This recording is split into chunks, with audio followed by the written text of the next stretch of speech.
también, hermano. Va a volver a preguntar el hermano y hay que estar en la duda. Shalom entre hermanos.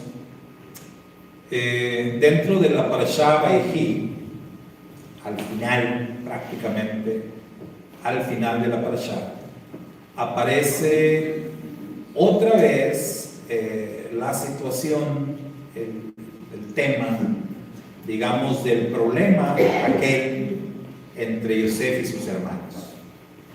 Otra vez. Recién habíamos estado hablando acerca del tema de cómo se puede redimir el pasado, cómo se puede cambiar el pasado y de esta manera tener un futuro más esperanzador. Y dentro de ese tema que hablamos decíamos, pues ya estaba redimido el pasado. Es decir, Yosef ya había reinterpretado todo lo que le ocurrió a él, o sea, todo lo que sus hermanos le habían hecho. Yosef ya lo había reinterpretado, él ya lo había entendido que todo eso había sido de parte del Eterno. Y entonces Yosef ya no tenía nada en su corazón, pero sus hermanos sí, ¿verdad? Sus hermanos sí. En aquel momento ellos aceptaron todo esto. Yosef los abrazó, los besó, los mandó a que fueran por su padre, y aparentemente todo estaba bien, pero no fue así. No fue así, y la prueba es que en el último capítulo del libro de Bereshit, después de la muerte del patriarca Jacob, vuelve a aparecer aquel antiguo problema, aquella situación entre Yosef y sus hermanos. Y es que recordé yo un dicho que a la letra dice: para pelear se necesitan dos. ¿Lo han escuchado? Para pelear se necesitan dos. Difícilmente vas a ver a una persona peleando consigo misma, a menos que sí, cucu, pero puede ser. Pero para pelear se necesitan dos. No va a haber una persona discutiendo consigo misma o golpeándose solo. Pues siempre tiene que haber alguien con quien va a estar peleando. Y normalmente cuando hay un problema entre dos personas, ambas partes son responsables del problema, en mayor o menor proporción, ¿sí? Pero ambos tienen responsabilidad. No podemos decir que el 100% de la responsabilidad la tiene uno de las dos partes, porque nunca va a ser así. Nunca va a ser así. O sea, siempre una de las dos partes que está en conflicto tiene al menos un poquito de responsabilidad. Algo dentro de ese problema, dentro de ese conflicto. Y por lo mismo, como este conflicto es de dos partes, para poder solucionar el conflicto, ambas partes tienen que participar de la solución. En otras palabras, cada una de las partes tiene que hacer lo que le corresponde para solucionar el conflicto. Cuando una de las dos partes no hace lo correspondiente, entonces queda ahí un hueco, queda un vacío.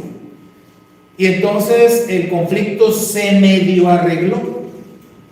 Y eso es lo que pasó con Yosef y sus hermanos. Por el lado de Yosef, ya el asunto estaba solucionado. Por el lado de Yosef, ya. Yosef estaba tranquilo. Ella no se preocupó por el asunto. Para Yosef, eso ya era pasado, ya no tenía por qué ese asunto afectar de ninguna manera el presente de su relación con sus hermanos. Y Yosef seguramente pensaba que sus hermanos estaban igual, ¿no?, en la misma situación, de que pues ya todo está olvidado, que todo está bien. Pero para sorpresa de Yosef, las cosas no eran así. Entonces muere el patriarca Jacob y sus hermanos inmediatamente le muestran a Yosef que ellos todavía tenían ese sentimiento, esa carga, esa culpa, y que ellos todavía estaban seguros de que Yosef se iba a vengar de ellos. O sea, ellos estaban seguros de eso. Ellos estaban pensando, ellos estaban aplicando en sus vidas una vieja idea, por así decirlo, de aquellos días, de aquellos tiempos, que tenía que ver con un pariente de ellos, con un tío. ¿Quién era su tío de ellos? Esaú. Esaú, su tío. Y se acuerdan que en la mente de Esaú, era: no te voy a hacer nada más por mi papá, pero deja que se muera mi papá y vas a ver si no te retuerce el pescuezo. Deja que se muera mi papá y ahora sí te voy a matar. Ese era Esaú. Entonces los hermanos de Yosef como que se les metió el espíritu de Esaú, y ellos pensaron: ahora que se murió nuestro padre, ahora sí Yosef nos va a matar, ahora sí Yosef se va a vengar, aplicando totalmente ellos el pensamiento de Esaú. Y la Torah dice que entonces ellos, tratando de prevenir esta situación, ¿qué hicieron, hermano? Se inventaron una historia ahí, un cuento chino. Se inventaron una historia y oye, pues, ¿qué hacemos, no? Entonces, vea usted cómo de pronto, o sea, tú ya estás bien. Fíjate, ya hiciste teshuvá, porque ya habían hecho teshuvá, supone. Ya fueron perdonados, ya se redimió el pasado, ya hay reconciliación, ya vivieron en paz 17 años. 17 años ya viviendo en paz, ya todo tranquilo.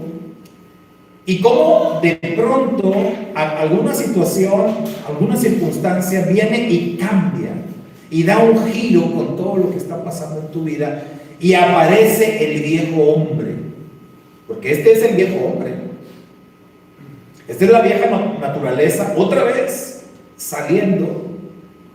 Entonces los hermanos vuelven a tener el espíritu de Esaú, a las viejas ideas, a las viejas prácticas de la mentira, del engaño, otra vez. Y entonces se inventan la historia de que y van con Yosef: oye, Yosef, pues te queríamos decir que antes de morir nuestro padre nos dejó un recado para ti. Y bueno, ¿cuál es ese recado? ¿No? Pues el recado, el mensaje, o sea, Yosef, pues, me hubiera dicho a mí mi papá, ¿verdad? Pero a ver, porque Yosef era el más cercano de los hijos. Esos 17 años, sabemos, Jacob los aprovechó bien para estar con Yosef y estar muy cercanos. Y ahora ellos vienen y le dicen a Yosef: ¿qué crees? Esto está como las personas, ¿no? Estas que dicen: Dios me habló, Dios me dijo que te dijera, ¿no? El famoso: Dios me dijo que te dijera. ¿Cómo? ¿Cómo está eso? Así se debe haber sentido Yosef cuando le dice a sus hermanos: que tenemos un mensaje de nuestro padre. Y la Torah dice que cuando Yosef escuchó aquella historia que ellos inventaron, Yosef lloró. Le dio tristeza. Le dio tristeza que que ellos de pronto, y después de 17 años de estar bien, de estar tranquilos, de estar en paz, de pronto ellos vuelvan a ser como que los mismos de antes y vuelvan a caer en los mismos errores y en las mismas prácticas por algo que les pasó. ¿Qué fue ese algo? La muerte de Jacob. Si yo voy de acuerdo que en el caso, o sea, la muerte de un ser querido siempre te va a pegar, ¿no? La muerte de un ser querido siempre va a ser muy dolorosa, pero no al punto de que pueda mover tus convicciones, no al punto de que pueda mover tu relación con el Eterno, no al punto de arrebatarte justamente la paz. Si Joseph lloró porque le dio tristeza ver que sus hermanos no habían entendido de qué se trata esto. No habían entendido que nuestra dependencia debe de ser del Eterno. En el caso de ellos, hermano, ¿de quién estaban dependiendo los hermanos de Joseph? Lo que se vea ahí en este asunto. Ellos estaban dependiendo de Jacob. Estaban dependiendo de Jacob. En cuanto no está Jacob, ellos cambian. ¿Mandé? ¿Sí? Entonces, eso muestra una dependencia de Jacob. Y sabe usted que la Escritura dice: maldito el hombre que confía en el hombre. Porque realmente no debemos, en ese sentido, nosotros depender del hombre. Tener puesta nuestra confianza en los hombres.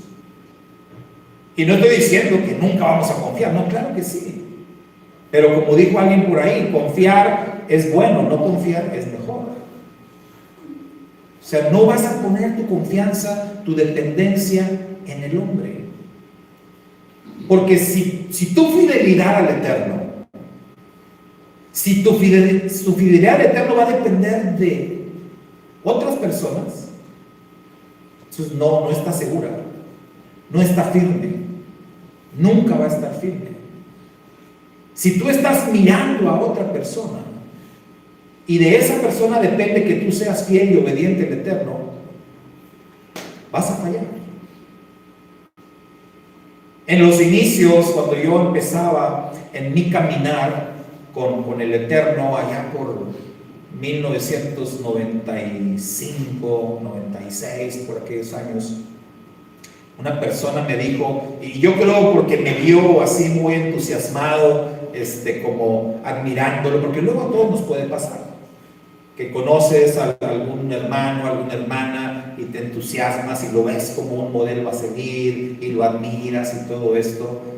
Y esta persona me dijo un día, y de pronto me dijo: oye, no me estés mirando a mí, no me estés mirando a mí, mira al Señor, porque si me estás mirando a mí, el día que yo caiga te voy a arrastrar conmigo. Y aprendí la lección. Tardé un poquito para entenderlo, pero lo entendí. Y dije: es verdad. O sea, yo no puedo depender de una persona, por muy santa que sea, por muy comprometida que yo lo vea, por muy obediente que yo vea que es esa persona al Eterno. Yo no puedo estar basando mi fidelidad y mi obediencia en esa persona, porque él está tan propenso a caer como lo estoy yo. Entonces, eso no debe de ser así. Los hermanos de Joseph, ellos estaban poniendo su confianza en Jacob. La confianza de que todo iba a estar bien con Joseph mientras Jacob estuviera vivo. Ese fue su razonamiento. En cuanto Jacob murió, ellos dijeron: ahora sí, hermanos, estamos en peligro. Ya no hay quien nos defienda. Entonces, no tenemos que actuar de esa manera. Yo les he compartido mi testimonio de que cuando cuando mi madre murió, yo me sentí de pronto desprotegido. O sea, y de veras lo confieso, yo me sentí así, como desprotegido, como que yo decía, bueno, y ahora que ya no está mi mamá, ¿quién va a orar por mí? ¿Quién me va a tener ahí en sus oraciones? ¿Quién me va a cubrir? ¿Quién? Así me sentía. Y claro, el Eterno me hizo ver rápidamente, ¿no?, mi error. Y oye, pues es que tú no dependes, no puedes estar dependiendo o confiando solamente en una persona, ni siquiera en eso, ¿no?, ni siquiera en la oración. Entonces yo lo entendí y dije, no, pues sí, eso ya no es cosa mía. O como Elías, ¿verdad? Que Elías, ¿por qué estaba Elías encerrado en la cueva, hermano? Elías decía, soy el último de los profetas, ¿no? Ya soy el único que queda. Y si me matan a mí, el plan de Dios se acaba, imagínense. Ahí que te sientas todo así, ¿no? O sea, si acaban conmigo, se acaba el plan de Dios, se echa todo a perder. Oye, Elías, bájale 2 rayitas. O sea, sí eres especial, pero no tanto. El Eterno le hizo ver, estás equivocado. Tengo 7,000 más, así como tú, para que no te sientas que el único. 7,000 más como tú. Entonces, esto de estar dependiendo o estar confiando en las personas, estar poniendo nuestro compromiso con Dios, nuestra paz, nuestra fidelidad en las espaldas de otra persona, no va a funcionar. Eso le pasó entonces a los hermanos de Yosef, y al morir su padre, ellos se sintieron que necesitaban hacer algo, y en lugar de hacer algo bueno, hicieron algo malo, ¿verdad? Mintieron, se inventaron ahí una historia falsa, etcétera. Y bueno, Yosef, cuando los escuchó, pues los escuchó, yo creo por educación, pero pues lloró y otra vez les ratificó lo mismo que ya les había dicho antes.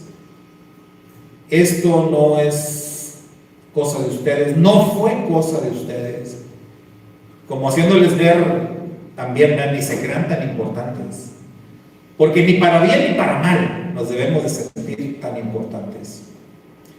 Mire que también pasa con el tema de los pecados. El caso de ellos era un tema de pecado.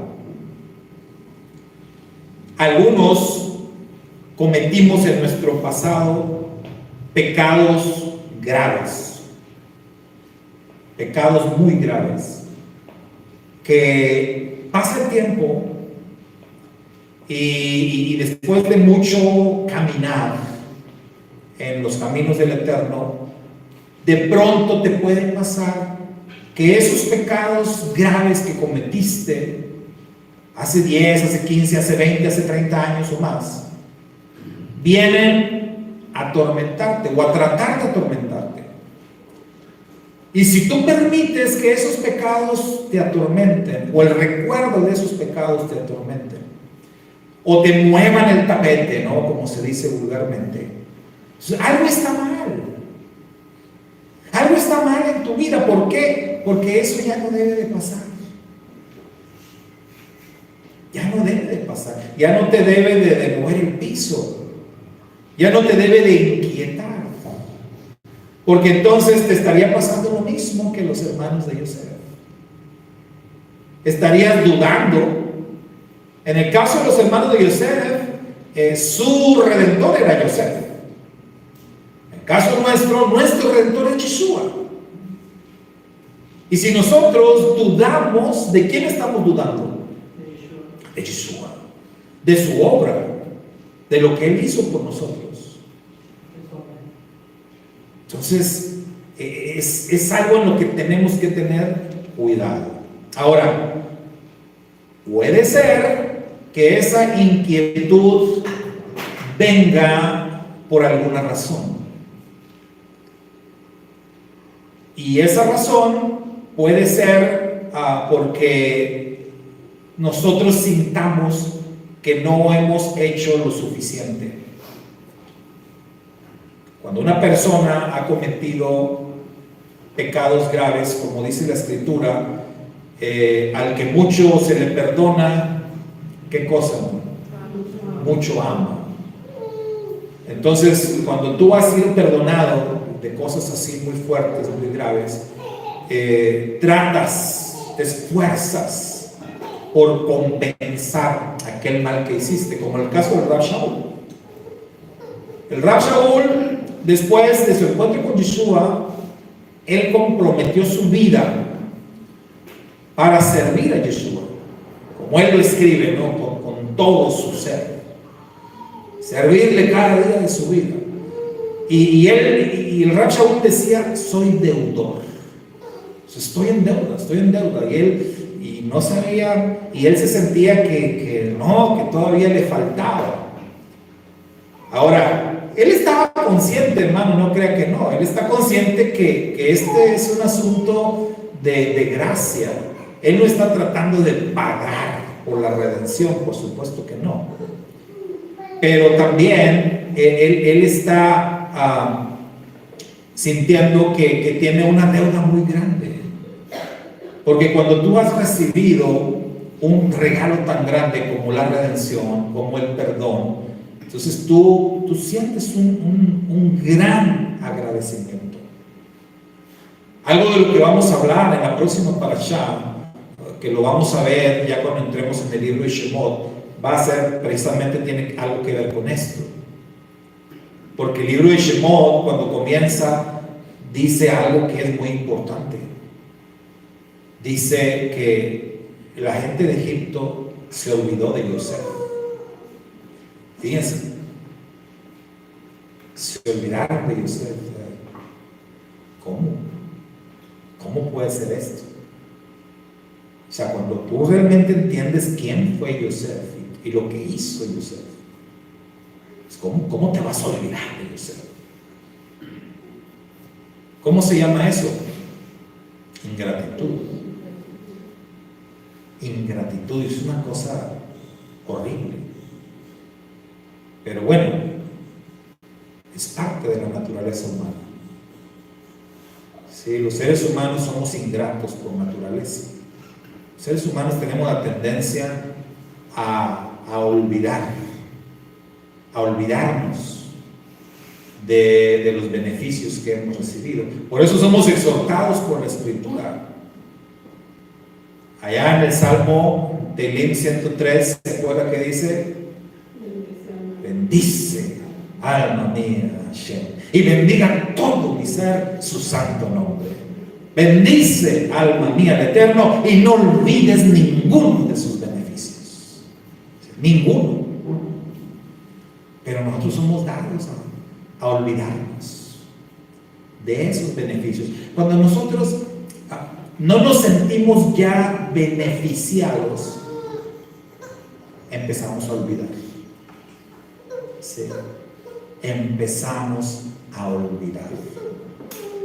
Ha habido personas seguramente en nuestra vida que han sido de tremenda bendición para nosotros y que en su momento estuvimos profundamente agradecidos, pero ya después se fue diluyendo y pasa el tiempo y ahora pues ya no sentimos ni nada. Entonces, qué feo es eso, cuando eres ingrato. Entonces, todo esto tiene que ver con el asunto de cuando pones tu confianza en las personas y no en el Eterno. Los hermanos de Yosef tenían que poner su confianza realmente en el Todopoderoso para estar seguros de que estaban bien, que estaban en paz con Yosef. Ahora, ¿por qué es tan importante el tema de la paz?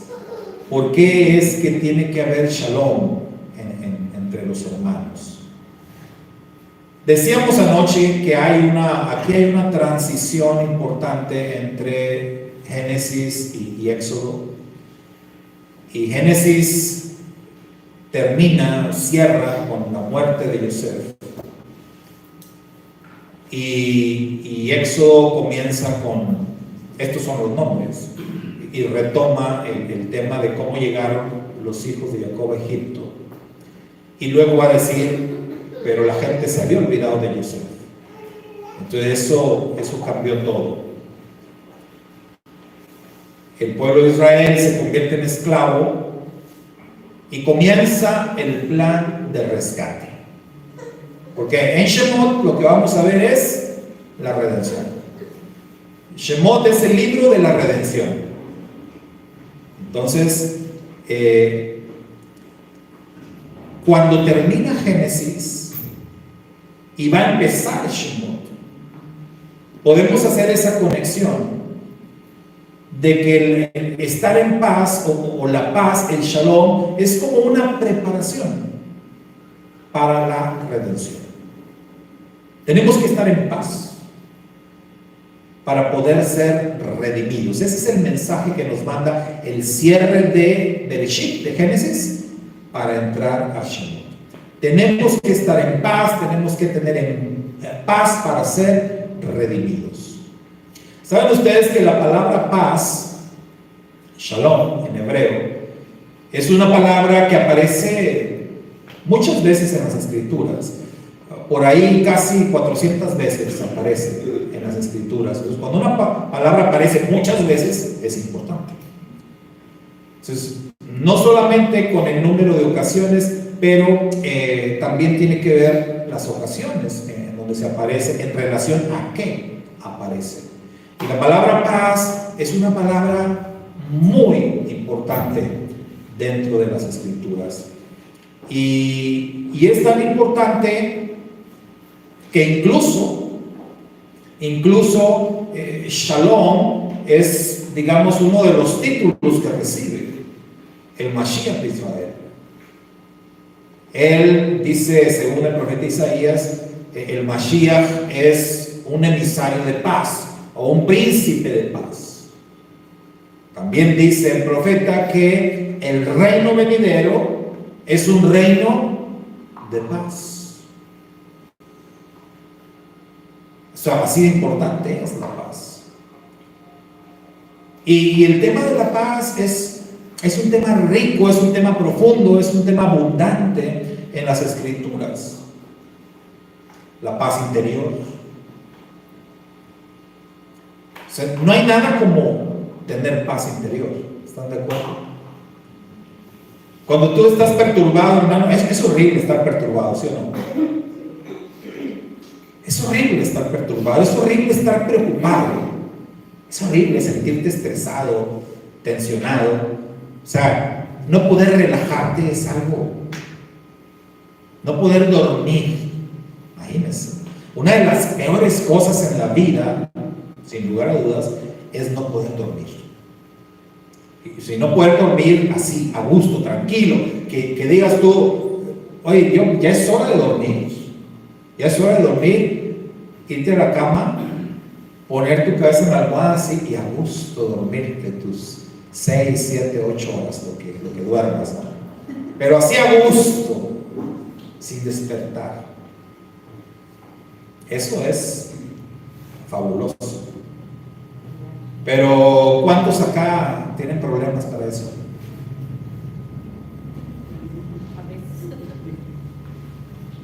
Es feo, ¿no? Es feo, o sea, que se te vaya el sueño. Despertarte, que estés dormido y luego así que de golpe despiertes. Y despiertes así, bien despierto. Y te quieras dormir otra vez. No puedo y no puedo. Es un problema. Sea por el motivo que sea. Pero eso, o sea, es que no tienes paz. Algo te está robando la paz. Entonces puede ser algo emocional, ¿verdad? Puede ser algo espiritual también. Ahí me pasa mucho el tema de lo espiritual. No sé si a alguno de ustedes también les pase. pero el tema de lo espiritual me pasa. O sea, ¿qué quiero decir con el tema de lo espiritual? Bueno, quiero decir que a veces me voy a la cama, quiero dormir.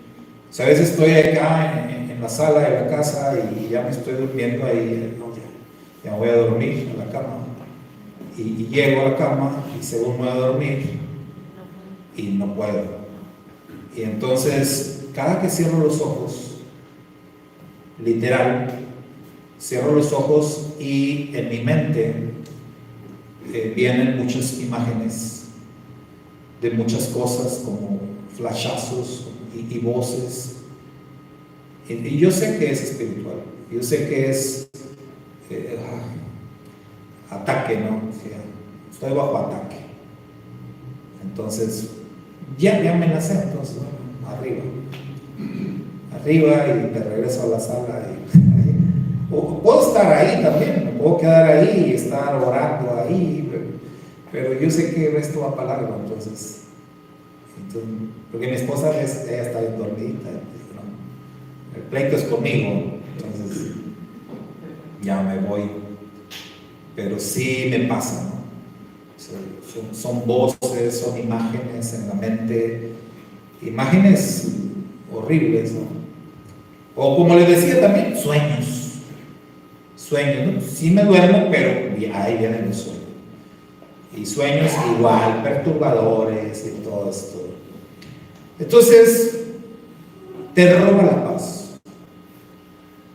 Entonces, a veces son cuestiones espirituales.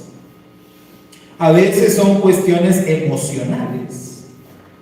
A veces son personas que te roban la paz. A veces es alguien que te está fastidiando, o alguien que te está molestando, o alguien que... Y son personas que te perturban, que te roban la paz. Entonces hay muchos factores distintos, pero el asunto es que si tú no tienes paz, pues tienes un gran problema. Necesitamos la paz interior. Pero está también pues la paz con los demás. Acá el tema, yo sé que sus hermanos, es un asunto de estar en paz con los hermanos. Estar en paz con los hermanos. Tú puedes buscar tu paz interior y lograr tu paz interior, pero bueno, ahora viene el tema de tener paz con las demás personas. Estar en Shalom. Y así de importante es el tema de la paz.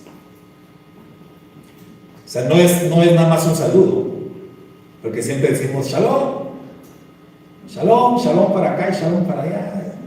Entonces, Shalom es paz. Cuando estamos diciendo Shalom, sabemos que estamos bendiciendo a la persona, así, que le estamos deseando que tenga paz, así, y todo eso está muy bien, pero la paz es más que eso. ¿Sí? La paz es algo que debemos de procurarla, ¿no? Dice la Escritura.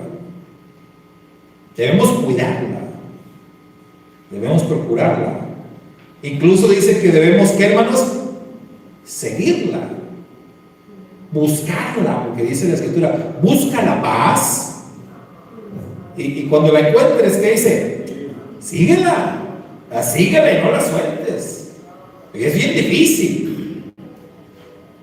difícil encontrar la paz. Entonces, si ya la encontraste, síguela, ¿verdad? Ya no la sueltes de tu vida. Es complicado todo esto. La Escritura dice, en el caso de nuestro Mashiach, Yeshua, que cuando él estuvo en Getsemaní, hablábamos hace poquito de eso, si hubo algún momento, en la vida y ministerio de Yeshua, hubo un momento, como se dice, de debilidad, o el que él mostró debilidad. fue justamente en Getsemaní, donde, digamos, por un momento fue como si él hubiese perdido la paz. Y no estoy diciendo ninguna herejía, ¿verdad? O sea, así está en la Escritura. Él quiso mostrarse así, para darnos un mensaje, por supuesto. Pero en ese momento en Getsemaní fue como si el Mashiach hubiese estado, o se mostró perturbado, se mostró estresado, se mostró como alguien que necesito ayuda, necesito apoyo, como si no estuviera en paz. Y él necesitaba el apoyo de los suyos, pero estaban dormidos, entonces no lo apoyaron. Y después, ahí en Getsemaní, que arrestan a Yeshua, lo que pasó fue que sus discípulos lo abandonaron. Ya se le habían dormido. Uno de ellos fue el que lo entregó, fue el que lo traicionó. Otro, que era del que más se esperaba, era el principal, lo negó 3 veces. Y a la hora del sufrimiento de Yeshua, de todo lo que pasó después, los discípulos desaparecieron de la escena. El único que estuvo en la cruz, junto a la cruz, dice el testimonio de las Escrituras, fue Yohanan, que era el más joven. Entonces fue el único que estuvo ahí. Los demás brillaron por su ausencia. Yeshua resucita según lo convenido. Él resucita al tercer día, y una vez resucitado, Yeshua aparece a sus discípulos en un lugar donde ellos estaban escondidos, porque ellos, y tenían toda la razón de estar escondidos, de estar temerosos, porque está escrito a través del profeta: el pastor es herido y las ovejas dispersas. Y ahora que Yeshua ya lo habían asesinado, pues ¿sobre quién se iban a ir las autoridades? Sobre ellos, claro, y por eso están escondidos. Pero imagínense ustedes por un momento que ustedes están ahí, que estamos ahí, que nosotros fuimos parte de ese grupito, y fuimos parte de los que le dieron la espalda, de los que lo abandonaron, los que corrieron, los que se escondieron.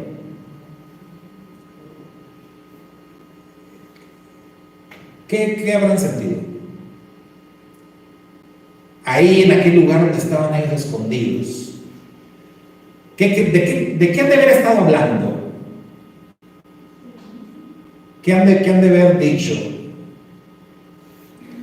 Y entre ellos, dice la Escritura, según el testimonio de los que del camino de Maús, que ellos dijeron que no se hablaba de otra cosa en esos días, ¿verdad? El tema de conversación en todo Jerusalén y en todos los alrededores, toda Judea, toda Galilea, no se hablaba de otra cosa más que lo que ocurrió con Yeshua, de su muerte. Ese era el tema. Ellos que habían sido tan cercanos, que estuvieron ahí cuando lo detuvieron y se lo llevaron, ¿cómo se habrán sentido?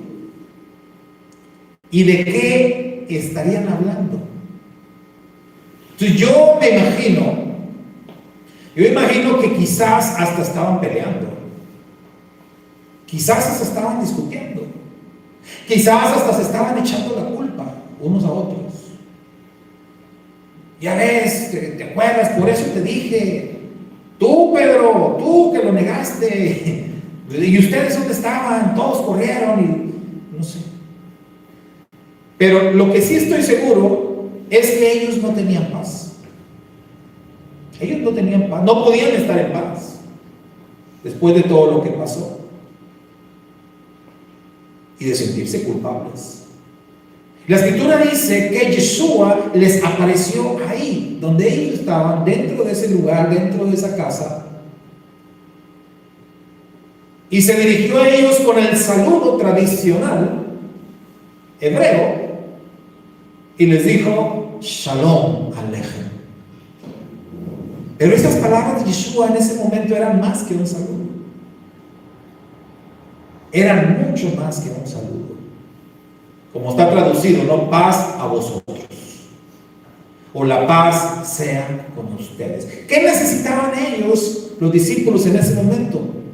Eso, paz.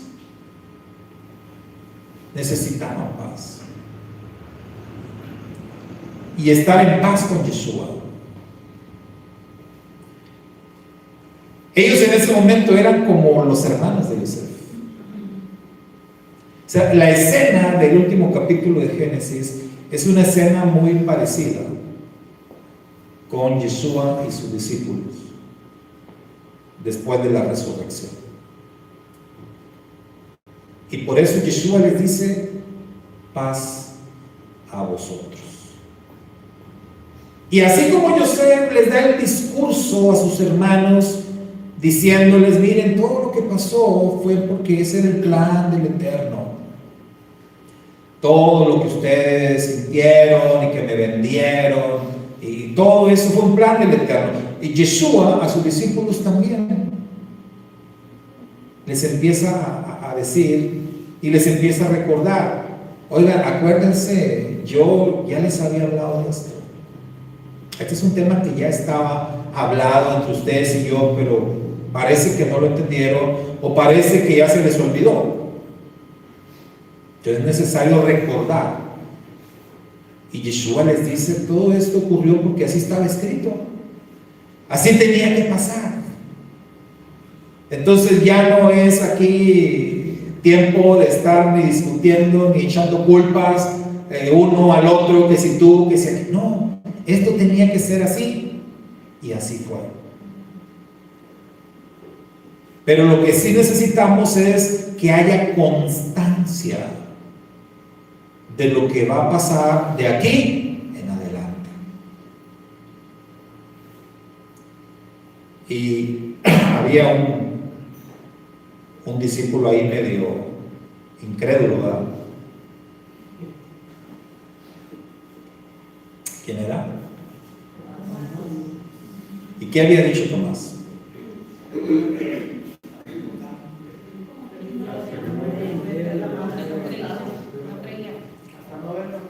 Así es, porque para eso ellos ya habían escuchado sobre la resurrección. Lo habían escuchado de Yeshua mismo, desde antes, pero decidieron no creer. Y ahora que ya había pasado, escuchan el testimonio de algunos,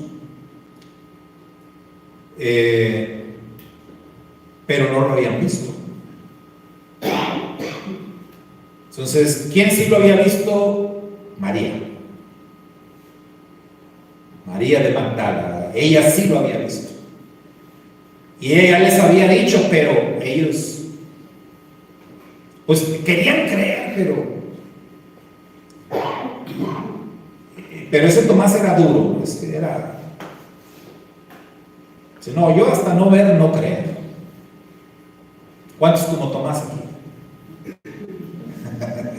De repente, así somos también. Queremos evidencia. Entonces, para dejar constancia de todo, Yeshua dice: Tomás, ¿dónde está Tomás? A ver, por ahí, Tomás. Y Tomás estaba allá, tratando de esconderse. No te hagas, Tomás, ven para acá. A ver, pásame tu mano, tu dedo aquí. Oh, Señor, ¿cómo no? Usted dijo, y ahora esto tiene que quedar bien claro. ¿Para qué, hermano? Para estar en paz. para que pueda haber esa paz, esa tranquilidad.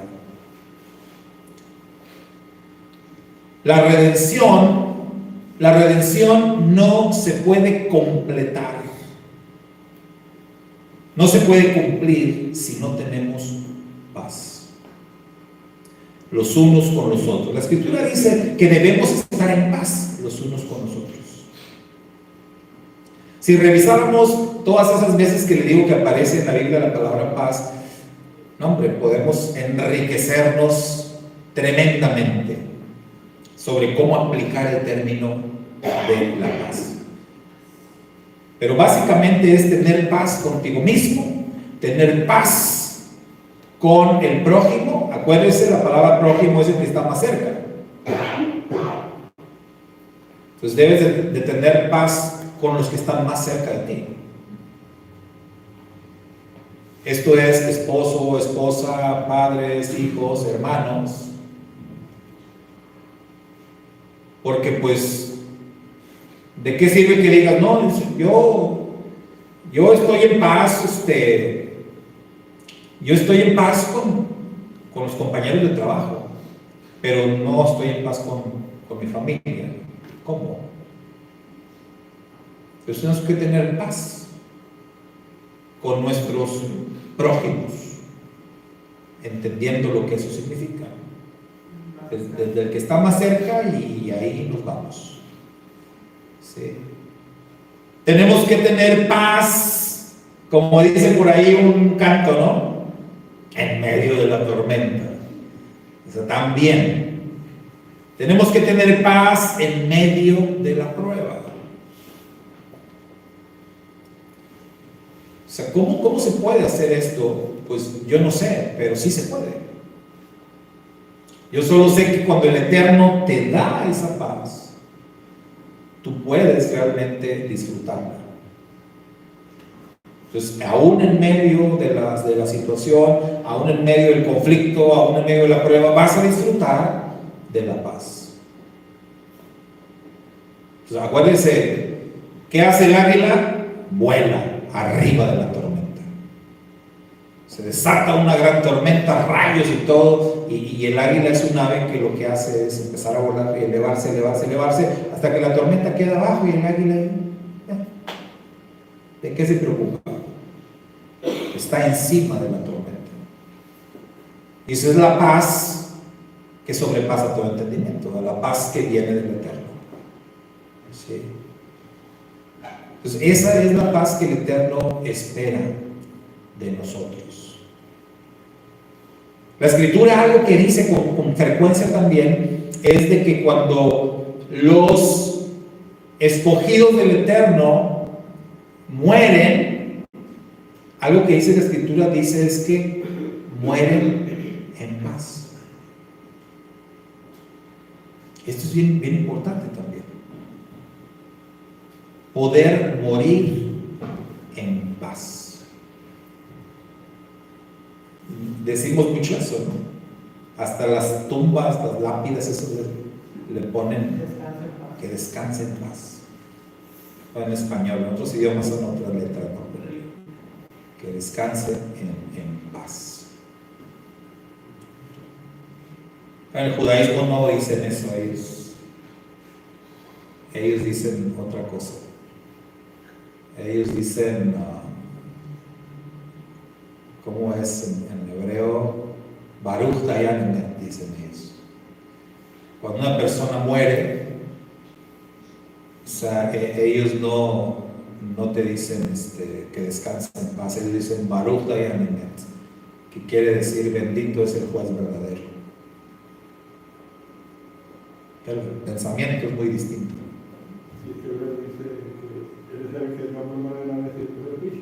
Sí.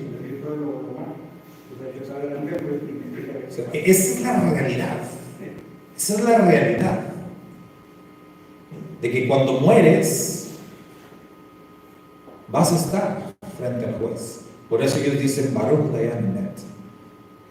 Murió, pues bendito sea el juez verdadero. O sea, él ya está enfrentando al juez. Y pues Baruch Dayan Emet.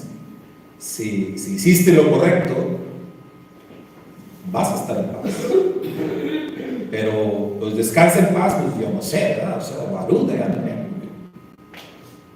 hay que enfrentar al juez y si te va bien ahí, pues vas a poder descansar en paz. No, pues no sé, decías otra cosa. Pero acá el tema es morir en paz.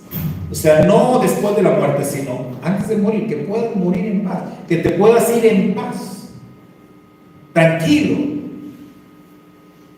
que no estés perturbado. Yo no sé si a ustedes les ha tocado estar cerca de personas que están próximas a morir. Personas que están en agonía, personas que están desahuciadas, que están esperando la muerte.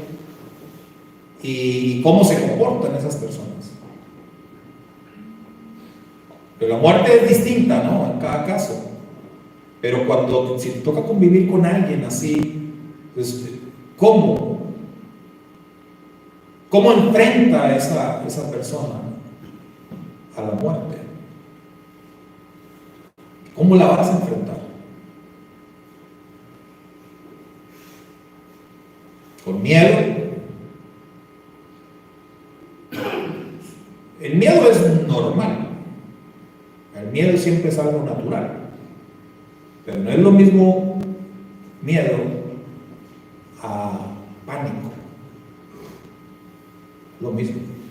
Hay personas que muestran pánico a morir, les da pánico. Cuando una persona tiene pánico a la muerte, algo no está bien. Tienes que buscar la paz. No puede ser que te dé pánico morir. No puede ser, menos a un creyente. Menos a alguien que está poniendo su esperanza en el Señor. Porque finalmente, ¿qué es la muerte? Según la Escritura. Eso es un cerrar y abrir de ojos. Pero lo experimentamos todos los días, cuando te duermes. ¿Cómo es la muerte? Se han preguntado, ¿cómo es morir? Pues así como cuando te duermes, haz de cuenta, igual. Cuando estás dormido, ¿qué? O cuando te duermes, ¿qué? Si yo le pregunto, ¿qué sentiste ahorita que te dormiste? Porque mucha gente, ¿qué se sentirá morir? ¿No? ¿Qué se siente? Pues, ¿qué sientes cuando te duermes? O cuando te desmayas. Nada más es como que...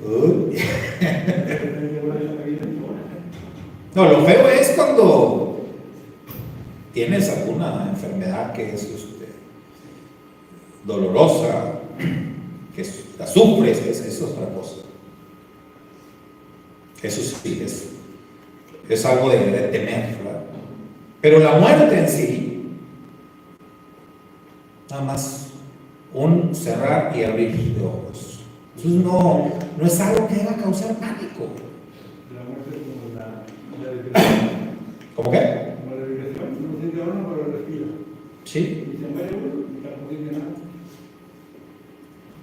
Entonces no es para nada normal que una persona sienta pánico ante la muerte. En lo absoluto.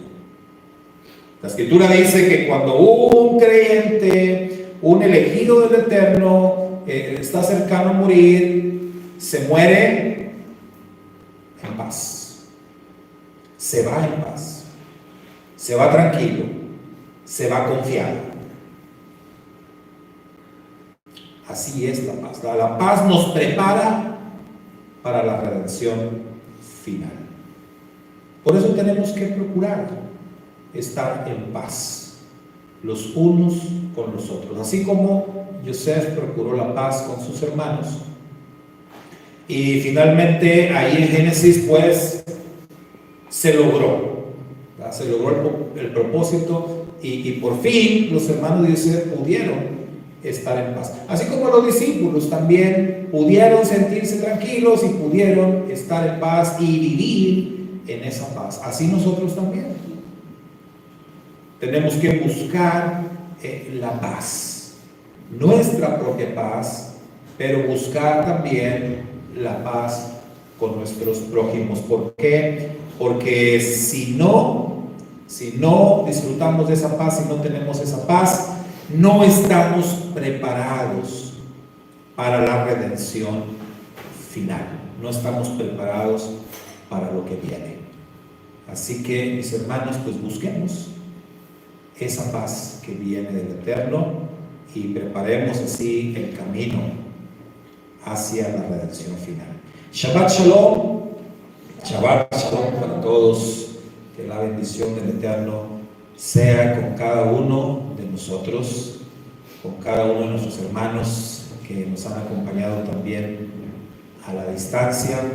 Shabbat Shalom para todos.